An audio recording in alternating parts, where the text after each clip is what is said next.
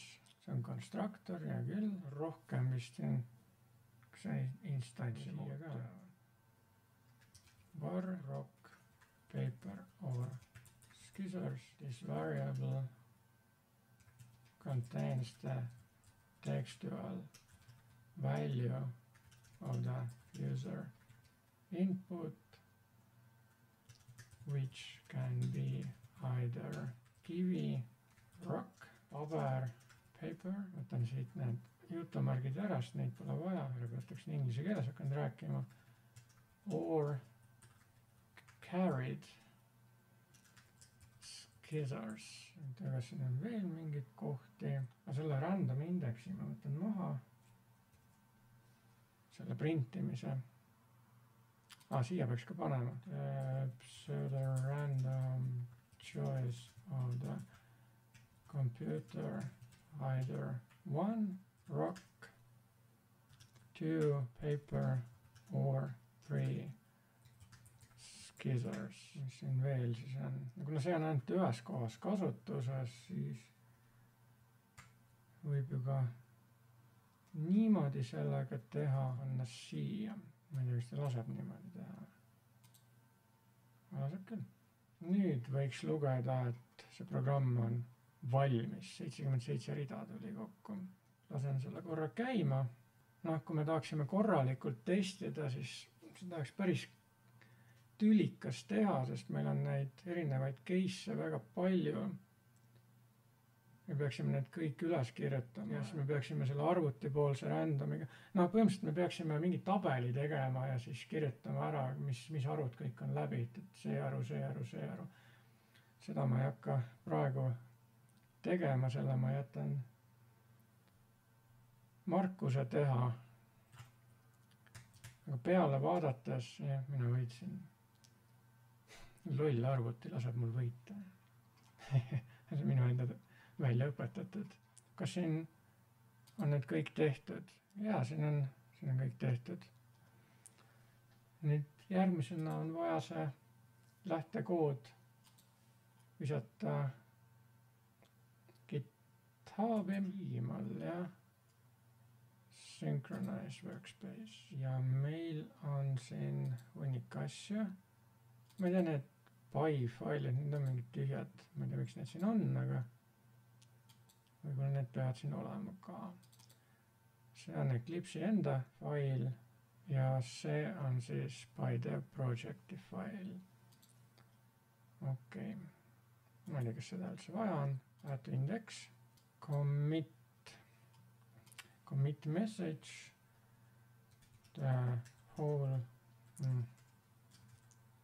This is the whole program. X hosting testing hasn't taken place. Ja mis ma siia veel kirjutaksin siis? Rohkem mitte midagi. Commit and push. Can't connect to any repository. Ütleb not permitted. Aga ma sain selle sealt ju kätte. Miks ma ei saa nüüd? Oota, kas ma pidin kuskil mingisugust confi faili modima? Vaatame siis. Mis meil siin on? Rock, paper, scissors. Ja siin on confi fail. Emacs config. See osa, kas siin tuleb midagi muuta? Võtaks hea meelega kõrvale lahti teise. Kas mul siin on vaja midagi teha? Ei ole. CD, Git. Mis programmid mul veel siin oli? Näiteks Merchant Rankings või Logic. Cat Logic Git config. Aga siin on samamoodi. Git.github.com Logic, toome Git Logic Git, mis on Merchant Rankings, siis oli config. See on nüüd ka sama. Siia on pandud nüüd juurde see hosti nimina, mitte lihtsalt github.com, vaid siia lõppu ma ju kirjutasin rock, paper, scissors. Vaatame, kas nüüd laseb push'ida, push. Can't connect. Ja nüüd äkki pushed. See oli vist eelmine teade. Ja nüüd, kui me lähme vaatame siia GitHubi, siis siin on kogu see lähtekood olemas. Jah, vaatame siia sisse ja nii ta on ja töötab. Asi on tehtud. Nüüd, kui programm on valmis kirjutatud, oleks aeg koostada testiplaan. Testiplaan peaks olema koostatud kohe alguses. Veel enne, kui me üldse esimest rida programmi kirjutama hakkame, sest selle järgi me ju kirjutame. Ja mina seda ei teinud, ma teen nüüd tagurpidi. Igal juhul iga programm on vaja korralikult ära testida, et me saaksime veenduda, et see asi toimib. Et siin on nüüd nii palju neid, kus kohas on see programm või kus see kirjeldus on. See siin. Programm genereerib juhusliku arvu ühest kolmeni. Kirjutada on väga keeruline, sellepärast et kuidas me saame veenduda, et need mingisugused juhuslikud arvud on ja tegelikult need on üldse pseudojuhuslikud arvud, juhuseid ei ole. Meie jaoks on need piisavalt juhuslikud. Aga kuidas me seda teada saame? Me peame lihtsalt mitu korda proovima, isegi kui me saame iga kord sama tulemuse. Näiteks iga kord tuleb 1, 1, 1, 1, 1, 1, 1 ja mitte kunagi tule 2, mitte kunagi tule 3. Siis ei tähenda seda, et need 2 ja 3 oleksid välistatud või programmis mingi viga oleks. See tähendab ainult seda, et juhtumisi tulebki alati 1. Nii et sellist asja nagu juhuslikkus me testida ei saa. Selle kohta ma ei kirjuta midagi. Vaatame järgmist asja. Kasutajal palutakse valida kivi, paber või käärid vahel. Mis tähendab siis seda, et me testime sisendit ja kas programm selle sisendiga teeb õiget asja. No väga lihtne on kirjutada testiplaani mingisuguse vormi kohta. Et kui kasutaja sisestab näiteks mingisuguse raamatu andmeid kuskile andmebaasiga süsteemi, siis millised raamatu andmed ta paneb ja mismoodi valideeritakse neid andmeid. Kuidas me siin nüüd valideerime? Meil on õigekiri oluline. Sisuliselt tähendabki seda, et kas kivi, paber, käärid või miski muu. Ja selle ma kirjutasin siia üles ka, mis on see correctness of input, et kas on correct või on incorrect. Ja kui on incorrect, siis on error. Ja kui on correct, siis on valida rock, paper või scissors. Ja siin nüüd ülesande püstituses on kirjas võrreldakse valikut juhuslikult genereeritud valikuga ehk arvuti sisendiga. Ja kas me saame niimoodi üldse väita, et arvuti ise ongi ju seal iseenda sees. Seega me peame kuidagi kombineerima neid, et seda ma olengi siia üles kirjutanud nüüd, et iga kord, kui kasutaja sisestab mingi korrektse väärtuse, siis iga tüüpi korrektse väärtusega tuleb iga tüüpi arvuti väärtust võrrelda. Need on need erinevad kombinatsioonid. Et kui on kivi, siis kivi tuleb võrrelda nii kivi, paberi kui kääridega. Iga kord on erinev tulemus. Kui on paber, siis paberit tuleb võrrelda kivi, paberi, kääridega. Ja kui on käärid, siis tuleb samuti võrrelda kivi, paberi ja kääridega. Ja mäng käib kuni 5 võiduni ning mängile kuvatakse nii vahetulemused kui lõpptulemus. Ja siis tähendab seda, et mängija söödab sisse mingisuguse sisendi, näiteks kivi, ja talle tekitatakse väljund. Väljundiks on siis see vahetulemus. Vahetulemus tähendabki selle võrdluse tulemust. Et kas võitis selle punkti arvuti või võitis selle punkti kasutaja. Vahetulemused. Ja siis ta võiks veel ühte asja teha. nimelt kirjutada välja, et mitu korda sinnamaani või mitu punkti on sinnamaani arvutil ja mitu punkti on kasutajal. Aga kas need on erinevad testid? Tegelikult on ju, sest ühe testina me kontrollime, kas võiduinfo on õige, kas võit, kaotus või viik. Selle konkreetse testiga me ei saa kontrollida seda, et palju neid kokku on. Seega ma peaksin siia veel panema counter of points of computer. Aga mis need võimalikud väärtused siin võiksid seda, et kakamine aitas välja, mõtlesin. Nimelt meil on ju 3 erinevat võimalikku tulemust. Siia peaks siis hoopis panema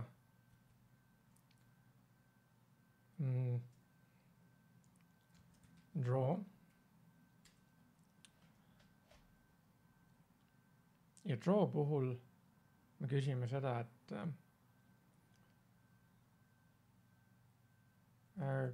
counter of computer incremented, counter of user incremented ja counter of computer not incremented ja counter of user not incremented. Aga need on tingimuslikud. Tegelikult see value of computer input me peaksime siia hoopis panema result, point result, 3 võimalust ja draw, computer 1 ja user 1. Ja need on omakorda property'ga. Property draw, property computer 1 ja property user 1. Ja need on kõik if draw. Selle ma kopeerin igale poole. Vaata vahel, kui mõte kinni jookseb ja mõtlemine ei tööta, siis tasub süüa. Enne seda tasub muidugi oliiviõli võtta ja siis millalgi tuleb kakahäda, siis saab välja mõelda. Nii, ja nüüd on veel üks tingimus, et kui arvuti jõuab 5 või kasutaja jõuab 5. Game result. Tegelikult siia oli ju veel vaja panna. Ja siin on mitte draw, vaid computer 1 ja siin on user 1. Ja siin tuleks teha nüüd replace imist, kuidas see siin toimub. Alt-R-iga, draw computer 1 ja siin draw user 1. Ja las nüüd saame rääkida mängu lõpptulemusest. On 2 võimalust. Kõigepealt computer 1 the game, 1 game, user 1 game. Siin on vaja seda ka testida, et kas läheb edasi või läheb. Game end type, game over või game not over. Kas mäng sai läbi või mäng ei saanud läbi. Aga need on ka tingimuslikud. Ja. Sest game on over siis, kui kas useril või computeril on vähemalt 5 win'i. Siin me testisime seda, kas üldse counterit inkrementeeritakse. No game over on siis, kui vähemalt ühel on 5 ja kuidas ma märgin seda. Kas see on iga kord või? Iga kord tuleb kontrollida, kas on 5 või ei ole. Jah, just. Counter, computer has won 5 times. User has won 5 times. Aga siin me peaksime eristama ka seda, et arvuti on võitnud 5 korda järjest. Sest enne mul programmi koostamisel tekkis see asi, et kas üks või teine. See viga. Ja siis kui on incorrect, siis ta peab uue võimaluse andma, eks. See ongi vea case. Et on näiteks korrektne, on rock, on draw ja on näiteks counter of computer incremented. Samal ajal saab ju testida seda, et see teine counter ei oleks incremented. Ja tulemus on üheaegselt. Ja ma olen selle esimesena. Nii pikk tekst. No change in counters. See üks variant on ju see, et niimoodi peaks see olema. Ja need pole üldse tähtsad, et see on konkreetselt vea olukord. Ei, see paneks tagurpidi. If draw. Kui arvuti võidab, siis counter of computer incremented and computer 1 displayed.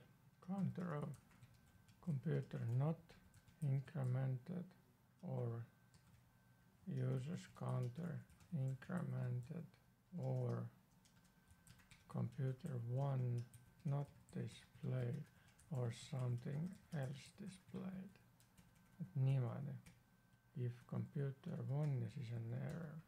If user 1 point counter of user, ma paneks siia counter of user incremented, computers counter remained the same, users counter remained the same, user1 any other case if user1 is errorless.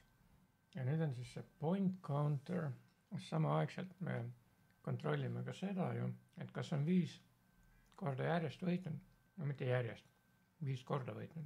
Üks võimalus on, et arvuti on võitnud 5 korda, aga seda peab igal juhul kontrollima ju, mitte ainult siis, kui arvuti võitis või.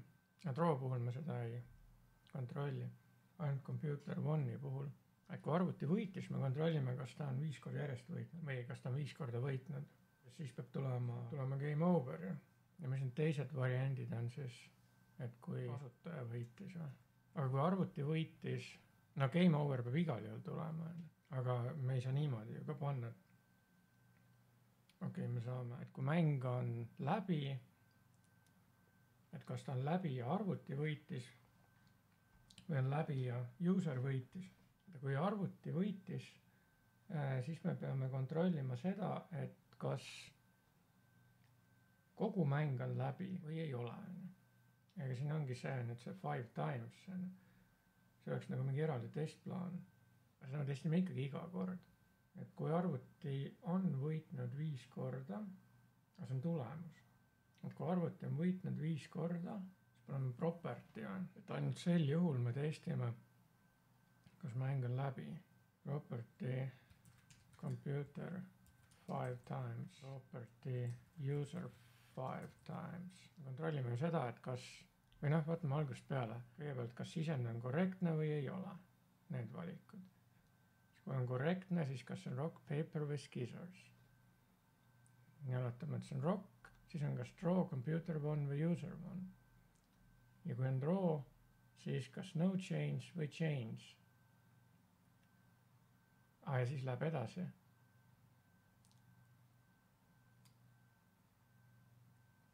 Kui on computer1, siis on kas counteritega tehti korda või õigesti või ei tehtud õigesti. Ja kui tehti õigesti, aga see on ka ikka kõik selle kohta, siis me kontrollime veel ja on 5 korda järjest, et game over, computer has won 5 times. See on siis korrektne. Ja siia võiks veel panna mingisugused muud juhud, et või kui siin on game over, user has won 5 times, siis see on kasutaja puhul jällegi korrektne. Mäng on läbi ja displaytakse siis, kes võitis. Aga see on ainult sel tingimusel, et kui on ikkagi 5 korda järjest, sest kui ei ole 5 korda järjest, ma panen siia point counter 5, 1, not 5, 1. Aga seda me peaksime kontrollima ükskõik kumma puhul siis. If computer1 or user1, siia ka. If computer1 or user1.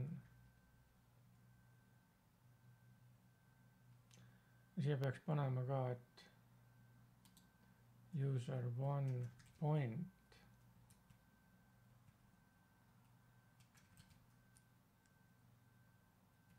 Siia ka point. Sest me räägime ju pointi vinnimisest. 1 point ja siia ka siis point. Kas ma siia panin? Jah, point, 5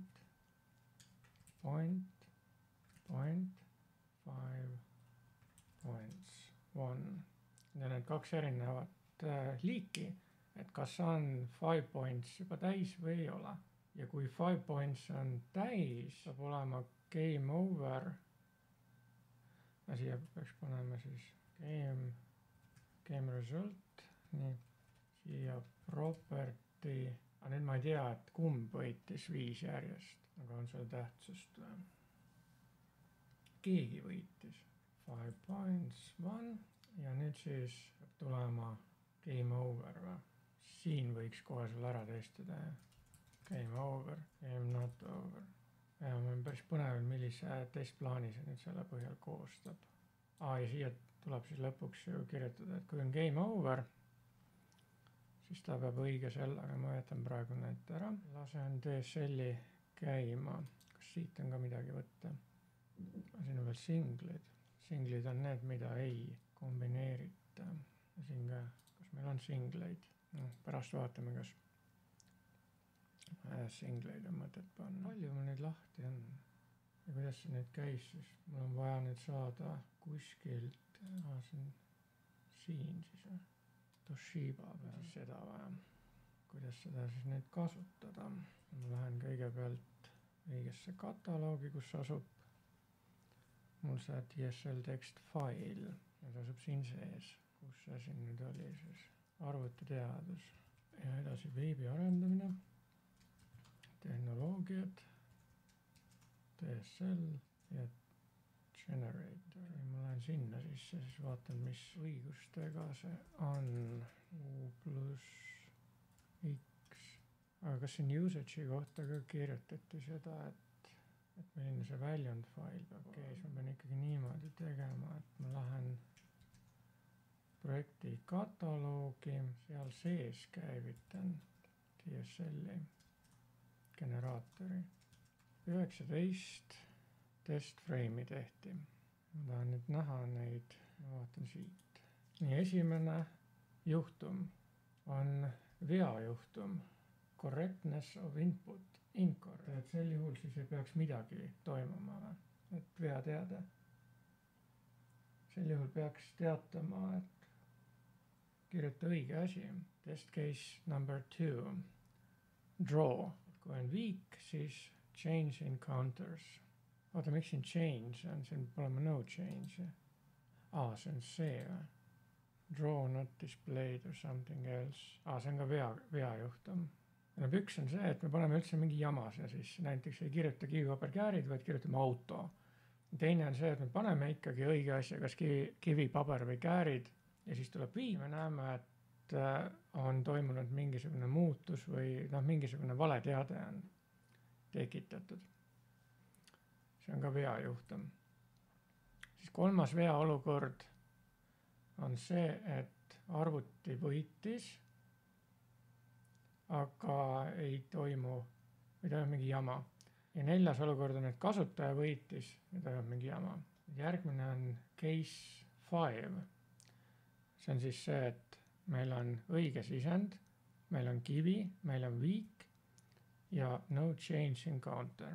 Järgmine on, et on õige sisend, on kivi ja arvuti võitis ja siis pannakse arvuti counter suuremaks ja user'i counter jääb samaks. Ja siis on veel, et kombineeritud sellega, et on 5 punkti võidetud või mäng sai läbi. Siis on selline jällegi, et pannakse kivi sisse, arvuti võitis, aga veel ei ole mäng läbi. Mäng läheb edasi. Okay. Siis on jälle kivi, aga seekord kasutaja võitis. Ja ei ole 5 punkti järjest. Kivi ja kasutaja võitis ja ei ole 5 punkti järjest. Ja nüüd on paberiga need samad asjad. Paper, draw, paper, computer, 1, 5 points, paper, computer, 1, not 5 points, paper, user, 1, 5 points, paper, user, 1, not 5 points. Scissors, draw, scissors, computer, 1, 5 points, scissors, computer, 1, not 5 points, scissors, user, 1, 5 points, scissors, user one not 5 points. No see peaks olema korrektne küll. Nüüd see plaan, mille ma siia lõin, selle järgi tuleb hakata seda programmi testima. Veel parem on, kui me testi jaoks kirjutame mingisugused näidisandmed ka siia faili või teeme sellest koopia järel. Ma praegu mõtlen, et kas siia või millised need näidisandmed võiksid olla. No esimese puhul näiteks auto, teise puhul, no siin on kolm võimalust, tingimuslik. Ma ei hakka neid näiteid praegu siia panema, sest see on isegi selge. Need 19 testi tuleb nüüd läbi teha. Okei, ma alustan esimesest, aga kas ma saan kuidagi märkida ka siia? Peaks saama. Nii esimene oli siis see, et ebakorrektne sisend. Ma saan selle käima. Ta ei tohi mängu peatada küll selle puhul, aga paneme uue võimaluse. No võib-olla päris vea olukord oleks see, kui ta ei annaks uut võimalust ja mäng kukuks kokku. Aga noh, seda kõik ei ole nõutud. Ärme nii keeruliseks asja aja. Seega näiteks auto. Palun kirjuta kas kivi, paber või käärid või muidu. Arvuti on võitnud 0 punkti, sina oled võitnud 0 punkti. Kas kivi, paber või käärid? Noh, hea küll. Esimene test on sooritatud. Testi tulemus on negatiivne, viga ei leitud. Nii, ma kirjutan siia nüüd alla ära negatiiv. Järgmine. No siin me ei saa nüüd otse seda teist testi teha. See võib meil tekkida mingi muu testi raames, sellepärast et me ei tea ju, millise valiku arvuti ette viskab. Vaatame, kas kolmandat saab otse teha. Kolmandat ka ei saa, no mitte ühtegi rohkem ei saa. Hakkame siis lihtsalt panema, ainult et ma testin nüüd kiviga. Kivi. Mis testid nüüd kaetud said sellega? Sina võitsid punkti. Ühesõnaga, see ei ole see. Test case 2 ei ole. Kas on test case 3? Ei ole ka. See on test case 4 user 1. Siin öeldakse any other case if user 1. Noh, me peame vaatama seda user 1i kohta. See tähendas siis seda, et counter of user ei olnud incremented või midagi sellist. Aga ma vaatan, et useri counter on ilusasti inkrementeeritud ja on ka info, sina võitsid punkti. See test on nüüd läbitud, sellist vea olukorda meil ei tekkinud. Oot, aga nüüd tekib selline küsimus, et kas selline olukord on üldse võimalik. Et miks me peame sellist olukorda üldse käsitlema? Küll correctnessi suhtes käitub programm kas üht või teist moodi, aga see test case 4 ja samuti test case 3, need on sellised, mida ei oleks ju tegelikult vaja, sellepärast et programm käitub alati ühtmoodi. Mida me siin testime sisendit ju. Või me testime ka programmi käitumist, sest sellist vea olukorda ei teki. Siin peaks siis olema niimoodi, et kui kasutaja võidab, siis tehakse ju alati üks asi. Küsimus on selles, et kas see test case 4 on nüüd kaverdatud või ei ole, sest meil ei teki sellist vea olukorda. Et seda ei peaks siin üldse olema. See koht siin, noh, user 1. Mõtleme selle peale. Ja ma praegu leian, et seda ei pea siis üldse siia vääramagi. User 1 tuleb siit. Ma võtaks need kõik ära, lülitan need välja. Seda ei pea välja lülitama, see pole nagu nii midagi. Selle katkestan, siis see test tuleb uuesti teha. Ja genereerin ka uuesti 16. 3 testi saime ära. Panen replace editor content. Millised need nüüd siis on? Vähe selgem testplaan, okei. No ma hakkan jälle pihta, see esimene test, seda ma ju proovisin, aga ma proovin uuesti. Sellepärast, et iga kord, kui testplaani muudetakse ja ka iga kord, kui programmi muudetakse, tuleb kõik testid uuesti läbi teha. Noh, teste saab ka automatiseerida. Siis tuleb ehitada mingi eraldi programm, mis söödetakse see testplaan ette ja see siis hakkab testima ise kirjutama neid sisendeid ja kontrollima, kas programm annab välja selle, mis vaja on. Ma panen siia auto ja see tõepoolest toimis, see vea case. Saab siia panna negatiiv. Nüüd peab mingi korrektse asja siia panema, näiteks kivi. Tuli kivi puhul viik. Ahah, see ongi test case 2. Vaata, aga mida see test case 2 peaks praegu tegema siis? Ta peaks ütlema välja, et on viik, kui on viik. Ja tegelikult reaalse testimise puhul me peaksime siia välja trükkima ka veel, milline selle väärtus siis arvuti poolt tuli. Aga ma ei tea, kas siin mingi debugger on olemas, et me saaksime seda näha. See on outline, ma ei usu, et siin on midagi. Mulle paistab, et siin ei ole midagi. Jah, mulle paistab, et siin ei ole midagi. Sest muidu peaks testima ja ikkagi niimoodi, et me saame teada, milline väärtus tuleb arvuti poolt ja et kas ta võrdleb õigesti. Aga las see praegu olla. Sest raw information'i andis see korrektselt välja ja see punktiskoorid, need on ka kõik õiged. Seega me võime ka siia panna negatiiv. Kiviga on veel. Nüüd arvuti võitis punkti. Ahah, see ongi see järgmine. Test case 3. Ei, see ei ole see. See on not 5 points. Kiviga on veel. Arvuti on võitnud ühe, see oli jälle viik. Panen veel kivi. Nüüd arvuti jälle võitis. Nüüd võitsin mina ka user one negatiiv. Ei, mitte 5 points. See on siin not 5 points. Et test case 6 on läbi tehtud. Panen lõpuni nüüd kiviga. Ei ole mõtet. Ma teen vahepeal midagi muud. Paber. Siis ma jõuan sama programmi jooksutamise ajal rohkem test case'e kaverdatud. Arvuti on võitnud paber. Ma võitsin punkti. Jah, enne oli 1, nüüd on 2. Paper user one. Nii. See oli test case 11. Paneme veel paber. Paberiga tuli nüüd viik. See on test case paber. Jälle viik. Paber. Miski muutus. Sina võitsid. See on, mina võitsin. Aga see vist oli juba. See oli see test case 11. Ja? Nüüd arvutiga nüüd võidaks. Arvuti võitiski. Computer one, not 5 points one. See on test case number 9.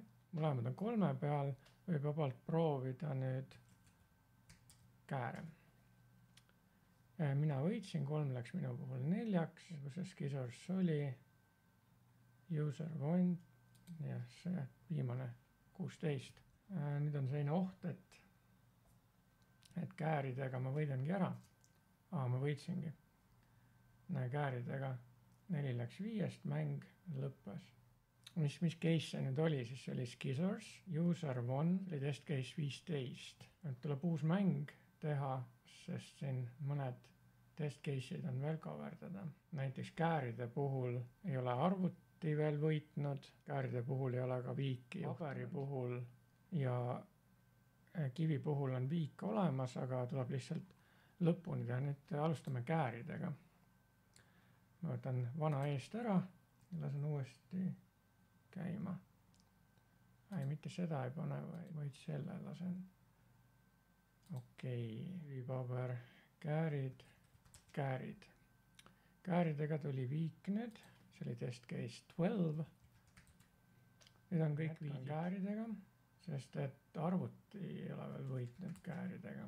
Nüüd võitis arvutiga, see on test case number 14 ja nüüd jäävadki üle ainult need, et arvuti võidab kogu mängu, see on 13 või kääridega, või siis kasutaja võidab paberiga kogu mängu või arvuti võidab paberiga kogu mängu või kasutaja võidab kiviga kogu mängu või arvuti võidab kiviga kogu mängu.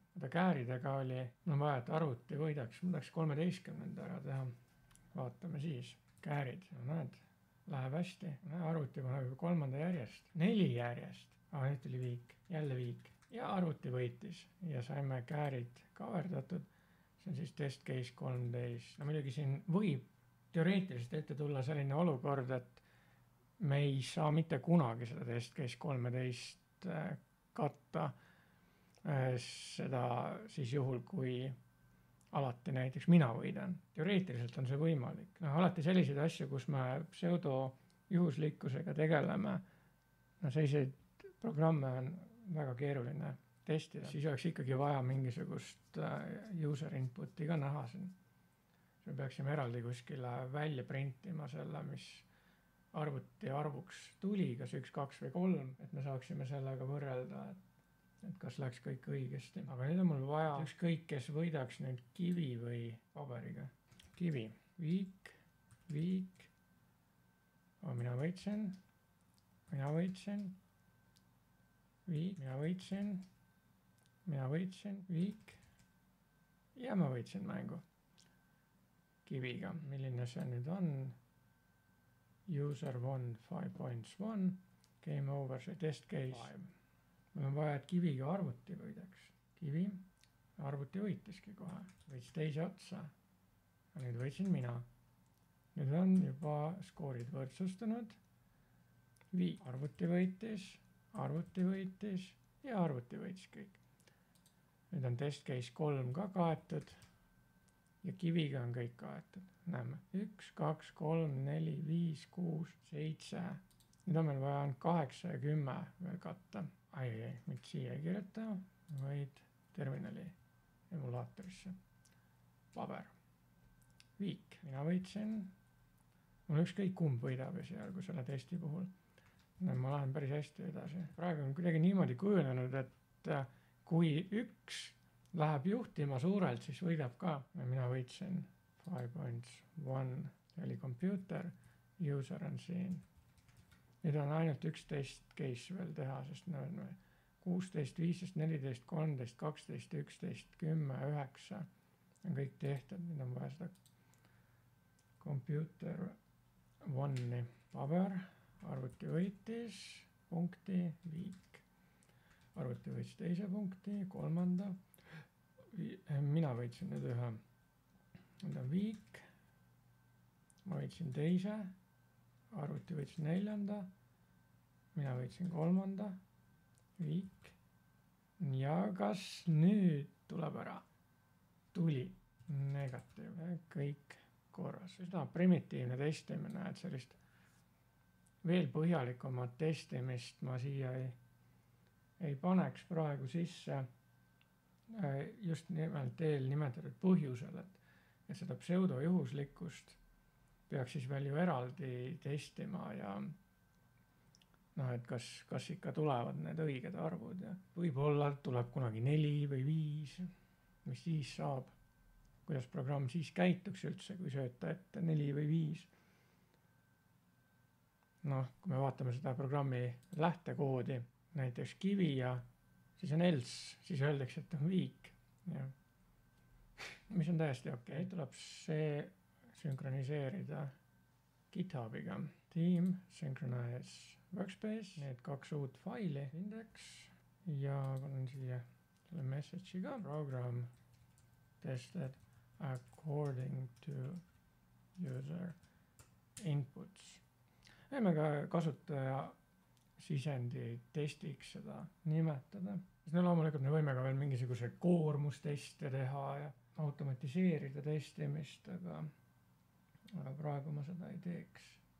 Kunagi otsisin, leidsin ka mingisuguse Javas tehtud asja, see oli väga palju aastaid tagasi, rohkem kui 10. Ja siis ma hakkasin ka näppima ja proovima, et ehitangi seal mingisugused automaatikad valmis, et ei peaks käsitsi testima. Mis on eriti hea selle puhul, et vaata, kui sa siin programmi sees mingisuguse muudatuse teed, see üks väike muudatus võib teha programmi kuskil mujal katki. Mingi muu funktsionaalsus võib katki minna sellega. Ja siis sellepärast tulebki kogu testimine uuesti teha. Käsitsi on seda väga tüütu teha. Ja selleks siis tehakse automaattestid. Et kui ma siin kuskil midagi programmi sees ära muudaksin, siis pärast seda vajutan näiteks lasen käima automaattesti ja see teeb kõik need testid ise ära ja ja kuvab mulle raporti, et kas samamoodi negatiiv, võib-olla kuskil oli positiiv.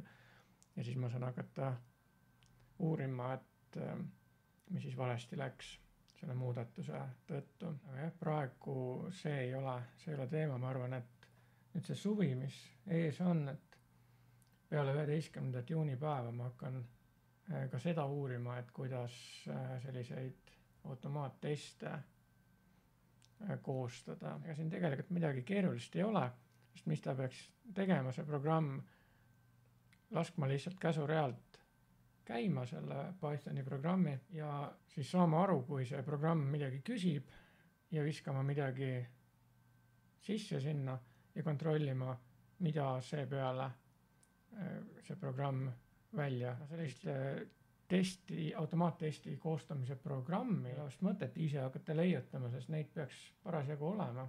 Need tuleb lihtsalt vastavalt programmile konfigureerida ja siis saab asjaga tehtud. Kuna seda siin selle programmi puhul nõutud ei ole ja ma ei ole ka kunagi reaalselt teinud, ma olen katsetanud, siis ma praegu selle peale aega ei kulutaks. Jube lahe oleks, kui oleks selline oskus olemas ja seda ma kavatsen nüüd 2021. aasta suve kestel ära teha, sest kas see vist oli Puuduta mind saates või oli see mingisuguses muus saates, kus rõhutati, et kas mingi Tiibeti loomakalendri järgi või see praegune aasta olevat selline aasta, et tuleb võimalikult palju ära teha või täielikult failida. Et kas kõik või mitte midagi. Ja ma tahan selle kõige peale ikka välja minna. Okei, aga nüüd siis commit and push. Ja tuligi teada, push to rock, paper, scissors, origin. Võime muidugi kontrollida ka, kus mu GitHub on. See uuesti lahti, GitHubi. Nüüd on tiimid, kus on Tomegit on siin, rock, paper, scissors.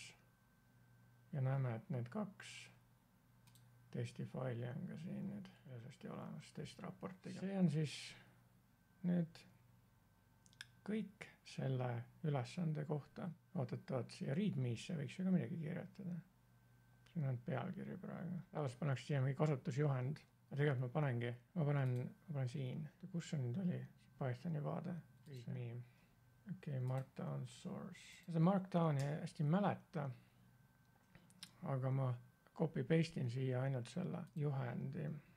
Täitsa sobib. Ja nüüd tuleb uuesti sünkida serveriga ja siia piisab, kui sõnum panna. Instructions in Estonian. Kõigepealt siis commit ja push niimoodi. Ja nüüd on olemas. Ja siin saame kontrollida.